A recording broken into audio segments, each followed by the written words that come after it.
Hello, good morning. ഹിസ്റ്ററിയിലെ first chapter, അതായത് the revolutions that influence the world, അതായത് ലോകത്തെ സ്വാധീനിച്ച, അതായത് ലോകരാജ്യങ്ങളെ അല്ലെങ്കിൽ ലോകത്തെ മൊത്തത്തിൽ സ്വാധീനിച്ച വിപ്ലവങ്ങളെ പറ്റി ഡിസ്കസ് ചെയ്യുന്ന ഒരു ചാപ്റ്ററാണ് ഈ ചാപ്റ്ററിനകത്തെ ഒരു ചെറിയ പാർട്ട്, അതായത് അമേരിക്കൻ റവല്യൂഷൻ എന്നൊരു ചെറിയ പാർട്ടാണ് ഞാനിപ്പോൾ ഇവിടെ പറയാൻ പോകുന്നത്. അമേരിക്കൻ റവല്യൂഷൻ എന്ന് വെച്ച് കഴിഞ്ഞാൽ അമേരിക്കൻ വാർ ഓഫ് ഇൻഡിപെൻഡൻസ് എന്നാണ് ഇതിലെ ടോപ്പിക്. അതായത് American war of independence, American സ്വാതന്ത്ര്യ സമരം, നമ്മുടെ ഇന്ത്യൻ സ്വാതന്ത്ര്യ സമരം എന്നൊക്കെ പറയുന്ന പോലെ തന്നെ അമേരിക്കൻ വാർ ഓഫ് ഇൻഡിപെൻഡൻസ്. അതായത് ബ്രിട്ടീഷുകാർ നമ്മുടെ ഇന്ത്യയെ എങ്ങനെയാണോ കോളനിവൽക്കരിച്ചത് അതുപോലെ തന്നെ അമേരിക്കനെയും കോളനിവൽക്കരിച്ചിരുന്നു. ഇപ്പോൾ ലോകരാജ്യങ്ങളിലെ ഏറ്റവും വലിയ ശക്തിയായിരുന്ന അമേരിക്ക ഒരു സമയത്ത് എന്തായിരുന്നു? ഒരു കോളനി ആയിരുന്നു. അതായത് ഒരു രാജ്യത്തിന്റെ അല്ലെങ്കിൽ ഒരു ഇതിന്റെ കോളനി ആയിരുന്നു എന്ത്? America.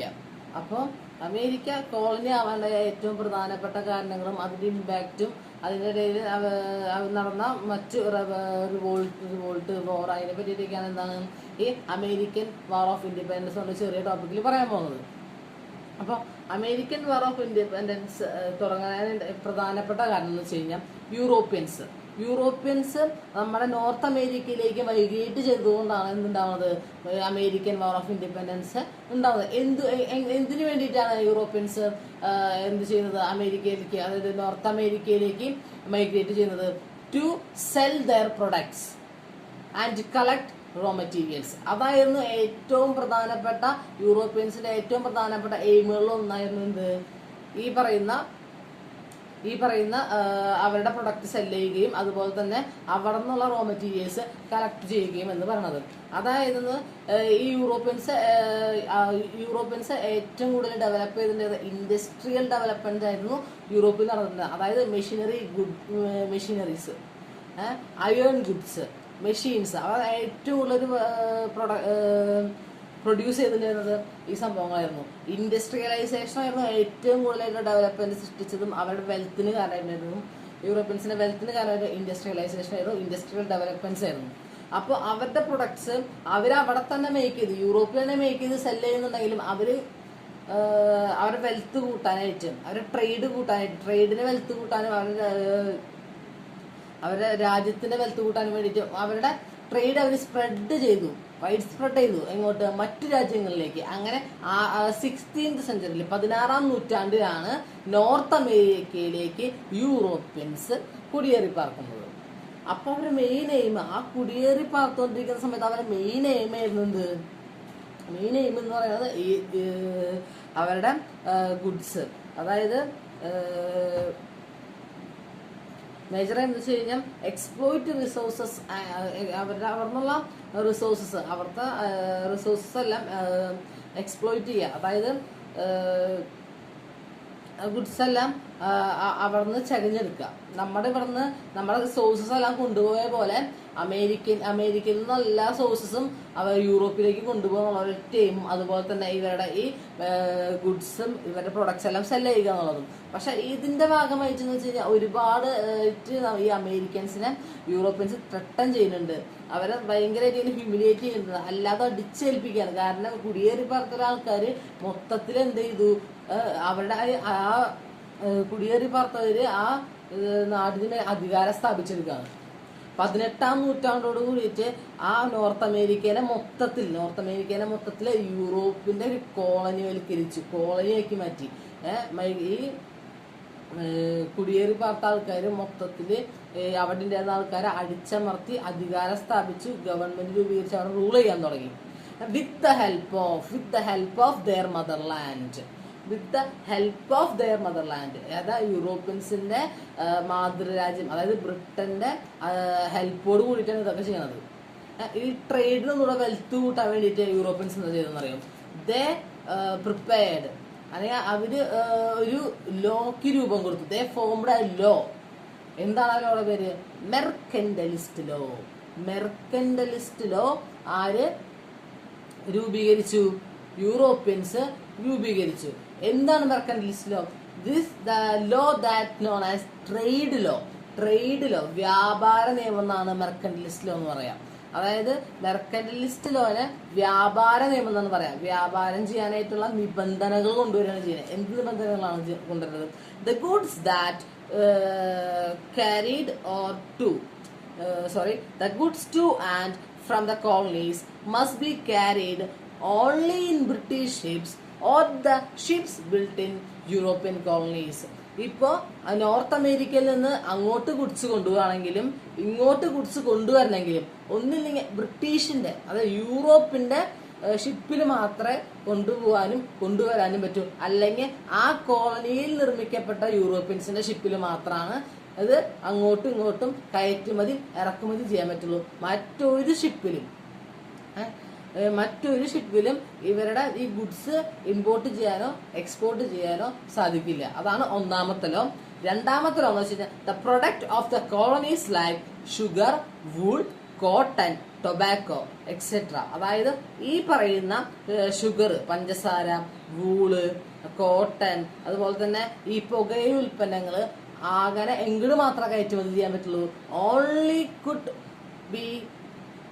could only be exported to England. ഇംഗ്ലണ്ടിലോട്ട് മാത്രമാണ് ഇത് കയറ്റുമതി ചെയ്യാൻ പറ്റുള്ളൂ. മറ്റൊരു രാജ്യങ്ങളിലേക്കും കയറ്റുമതി ചെയ്യാൻ വേണ്ടി പാടില്ല.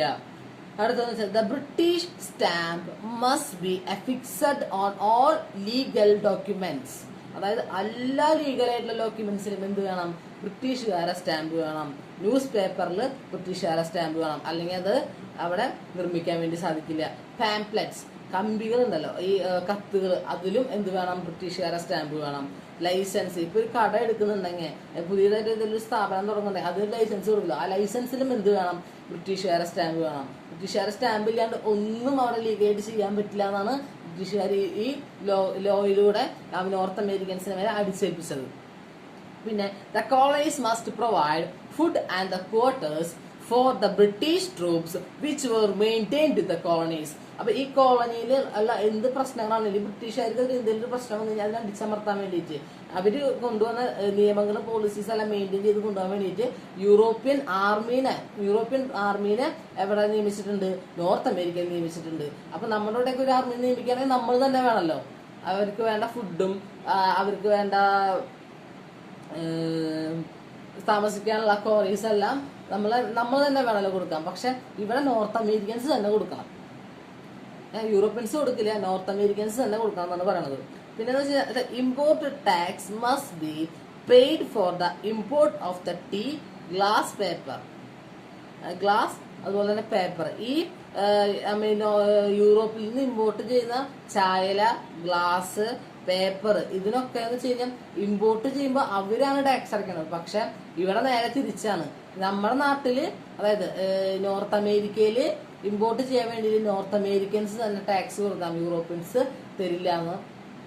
യൂറോപ്യൻസ് അല്ല, നോർത്ത് അമേരിക്കൻസ് തന്നെ അടയ്ക്കണം. അങ്ങനെയുള്ള ഈ 5 വ്യത്യസ്ത തരത്തിലുള്ള നിയമങ്ങളാണ് മെർക്കന്റലിസ്റ്റ് ലോയുടെ ഭാഗമായിട്ട് യൂറോപ്യൻസ് എന്ത് ചെയ്യണത് നമ്മുടെ നോർത്ത് അമേരിക്കയിൽ ഒരു ജനങ്ങൾക്ക് മേലെ അടിച്ചേൽപ്പിക്കുന്നത്. അപ്പം പിന്നീടാണ് ഇവർ ചിന്തിച്ചു തുടങ്ങിയത് എന്ത്? ഈ ലോ എല്ലാം വന്നതിന് ശേഷമാണ് അവിടുത്തെ ജനങ്ങൾ ചിന്തിച്ചു തുടങ്ങുന്നത് എന്ത്?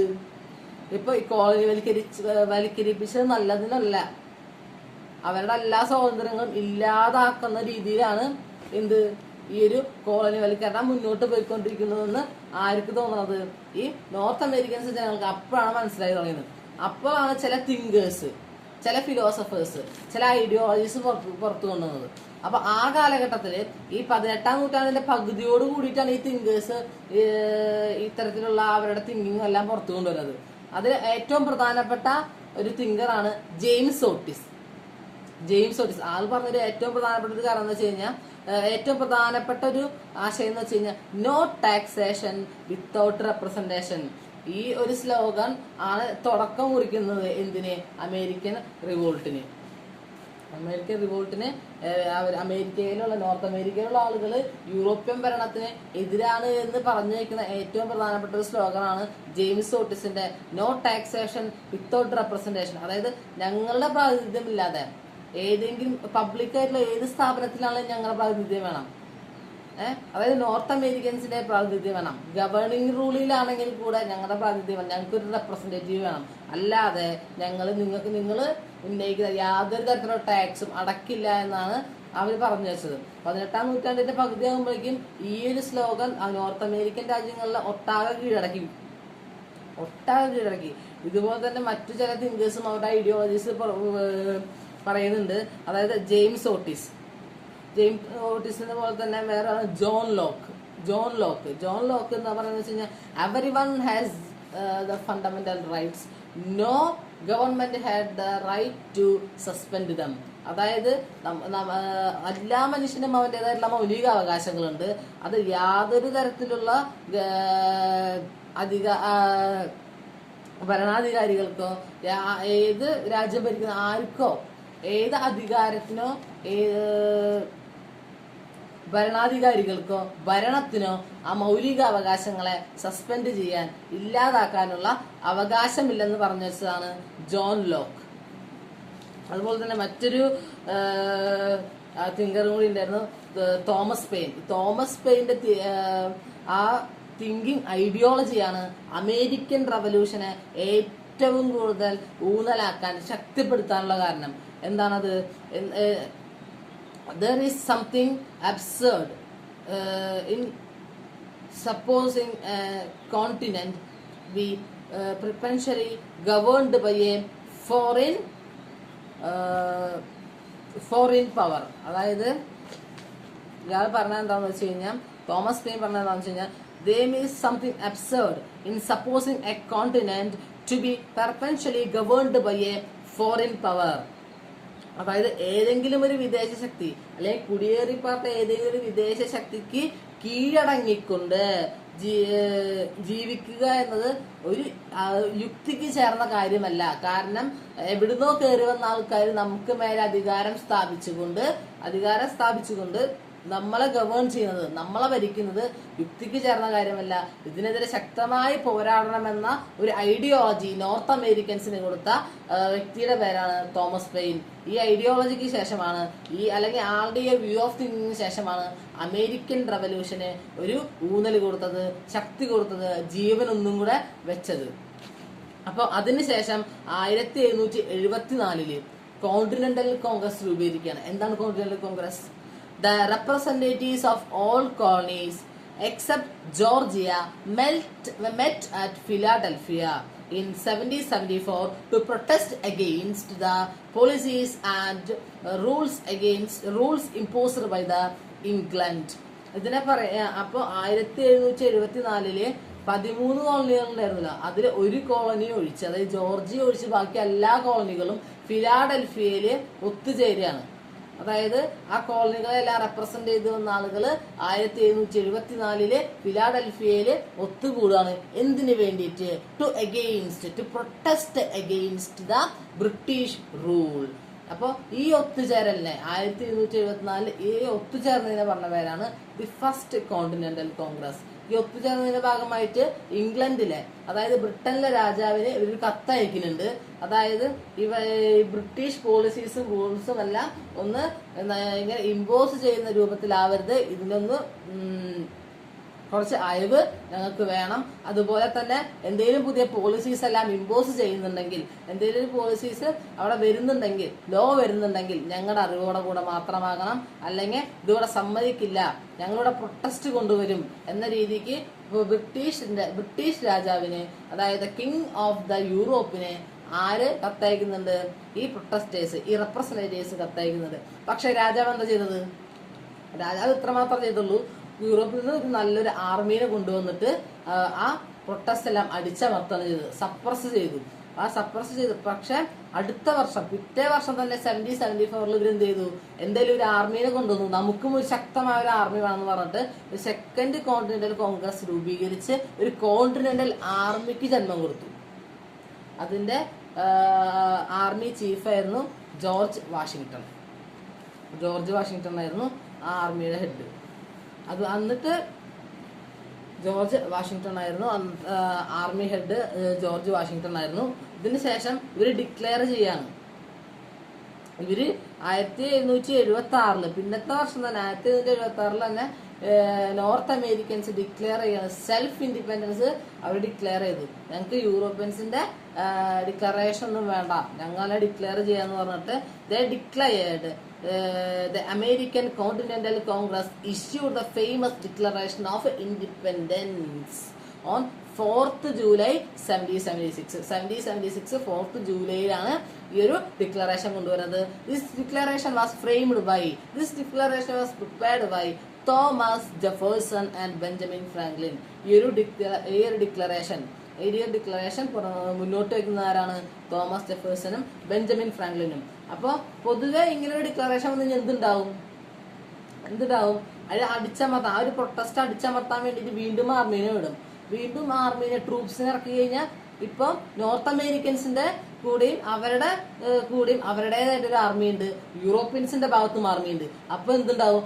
പ്രോബബ്ലി എന്തുണ്ടാവും? അവിടെ യുദ്ധം സംഭവിക്കും. 1781 അവിടെ യുദ്ധം തുടങ്ങി. എന്തിന്റെ പേരില്? To declaration for freedom.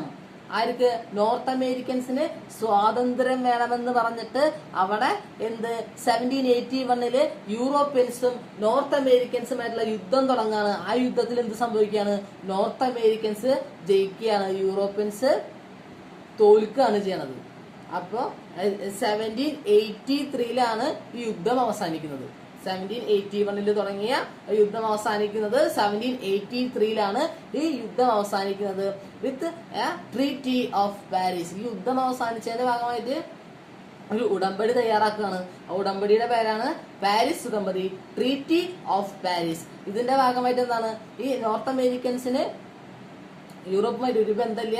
ഇന്നു മുതൽ ഈ നോർത്ത് അമേരിക്കൻ കൺട്രി സ്വതന്ത്രമായിരിക്കും എന്ന് പറഞ്ഞിട്ട് യൂറോപ്യൻസ് എന്ത് ചെയ്യാണ്? ഇത് സ്വതന്ത്ര രാജ്യമായിട്ട് പ്രഖ്യാപിക്കുകയാണ്. സ്വതന്ത്രമായിട്ട് രാജ്യമായിട്ട് പ്രഖ്യാപിക്കുകയാണെങ്കിൽ ഏറ്റവും പ്രധാനപ്പെട്ട കാര്യം എന്താ? ഒരു രാജ്യം ഭരിക്കണമെങ്കിൽ എന്ത് വേണം? ആ രാജ്യത്തിന് ഒരു ഭരണഘടന വേണം. ആ ഭരണഘടന ഫ്രെയിം ചെയ്യുന്നതിന് വേണ്ടിയിട്ട് കോണ്ടിനെന്റൽ കോൺഗ്രസ് വീണ്ടും വിളിച്ചു വരുത്താണ്. അപ്പൊ വിളിച്ചു വരുത്തിയിട്ട് അവരൊരു മീറ്റിംഗ് വെക്കുകയാണ്. മീറ്റിംഗിന്റെ പേരെന്താ? The constitution convention held at the leadership of James മാഡിസന്റെ ലീഡർഷിപ്പിലാണ് ഈ ഒരു കൺവെൻഷൻ വിളിച്ചു ചേർക്കുന്നത്. എന്തിന്? To frame the constitution. എന്ത് constitution? To frame the written constitution of United State of America. USA written constitution prepare ചെയ്യുന്നതിന് വേണ്ടിയിട്ടാണ് ജെയിംസ് മാഡിസൺ എന്ന് പറയുന്ന ഒരാളുടെ നേതൃത്വത്തിൽ അവിടെ കൺവെൻഷൻ വിളിച്ചു ചേർക്കുന്നത്. അവര് ഭരണഘടന നിർമ്മിച്ചു. പിന്നെന്താണ് വേണ്ടത്? ഭരണഘടന നിർമ്മിച്ചു. ആ ഭരണഘടനയെ സംരക്ഷിക്കുന്നതിന് വേണ്ടി എന്ത് വേണം? ഭരണഘടനയെ സംരക്ഷിക്കുന്നതിന് വേണ്ടിയിട്ടും അതുപോലെ തന്നെ അവരുടെ ജനങ്ങളെ സംരക്ഷിക്കുന്നതിന് വേണ്ടിയിട്ടും എന്ത് വേണം? അവിടെ ഒരു ഭരണാധികാരി വേണം. ആ ഭരണാധികാരിയായിട്ട് തെരഞ്ഞെടുക്കപ്പെട്ട first elected president of the United State of America ആരാണ്? ജോർജ് വാഷിംഗ്ടണെയാണ് അവിടുത്തെ ഫസ്റ്റത്തെ പ്രസിഡന്റ് ആയിട്ട് നിയമിച്ചത്. പുതിയ ഭരണഘടന വന്നതിന് ശേഷം ഫസ്റ്റ് അവർ എലക്ട് ചെയ്തെടുത്തത് ജോർജ് വാഷിംഗ്ടണെയാണ്. എന്ത്? അവരുടെ ഫസ്റ്റത്തെ അമേരിക്കൻ പ്രസിഡന്റ് ആയിട്ട്. അപ്പൊ ഈ ഒരു അമേരിക്കൻ റവല്യൂഷൻ ലോകത്തൊട്ടാകെ ഒരുപാട് ഇമ്പാക്റ്റുകൾ ഉണ്ടാക്കി, ഒരുപാട് റിസൾട്ടുകൾ ഉണ്ടാക്കി, ഒരുപാട് ഫലങ്ങൾ ഉണ്ട്. നമ്മുടെ അമേരിക്കൻ റവല്യൂഷന് ഏറ്റവും പ്രധാനപ്പെട്ട ഒരു ഫലം എന്ന് വെച്ച് കഴിഞ്ഞാൽ revolution war led the motivation to other people or other countries that they struggle for their own freedom or their own rule. അതായത് ഈ അമേരിക്ക പോലെ സ്വാതന്ത്ര്യത്തിന് വേണ്ടിയിട്ട് പോരാടിക്കൊണ്ടിരിക്കുന്ന മറ്റ് രാജ്യങ്ങൾക്കും മറ്റ് മനുഷ്യർക്കെല്ലാം ഈ ഒരു അമേരിക്കൻ റവല്യൂഷൻ എന്തായി? വലിയൊരു പ്രചോദനമായി മാറി, വലിയൊരു മോട്ടിവേഷനായി മാറി. രണ്ടാമത്തെന്ന് വെച്ച് കഴിഞ്ഞാൽ they put forward the concept of republican government. Republican form of ഗവൺമെന്റിന് റിപ്പബ്ലിക് റിപ്പബ്ലിക്കൻ ഫോം ഓഫ് ഗവൺമെന്റിന് ഒരു രൂപം കൊടുത്തു അമേരിക്കൻ വാർ ഓഫ് ഇൻഡിപെൻഡൻസ്. അതുപോലെ തന്നെ പ്രിപ്പയർഡ് റിട്ടൺ കോൺസ്റ്റിറ്റ്യൂഷൻ, ലോകത്ത് ആദ്യമായിട്ട് എഴുതി വെച്ച കോൺസ്റ്റിറ്റ്യൂഷൻ, കൈകൊണ്ട് എഴുതി ചേർത്ത കോൺസ്റ്റിറ്റ്യൂഷൻ എന്ന പേരും അമേരിക്കൻ കോൺസ്റ്റിറ്റ്യൂഷൻ ഉണ്ട്. The first constitution that written by on hands. പിന്നെ contributed the concept of federal system. Federal വ്യവസ്ഥയ്ക്ക് ഈ ഒരു അമേരിക്കൻ വാർ ഓഫ് ഇൻഡിപെൻഡൻസ് വഴിയൊരുക്കുകയാണ്. അതെന്ന് വെച്ച് കഴിഞ്ഞാൽ ensure the freedom of state and the minorities. ഒരു യൂണിയനിൽ, അത് രാജ്യത്ത് ഒരു സംസ്ഥാനത്തിന് വേണ്ട ഫ്രീഡവും അതോറിറ്റിയും എല്ലാം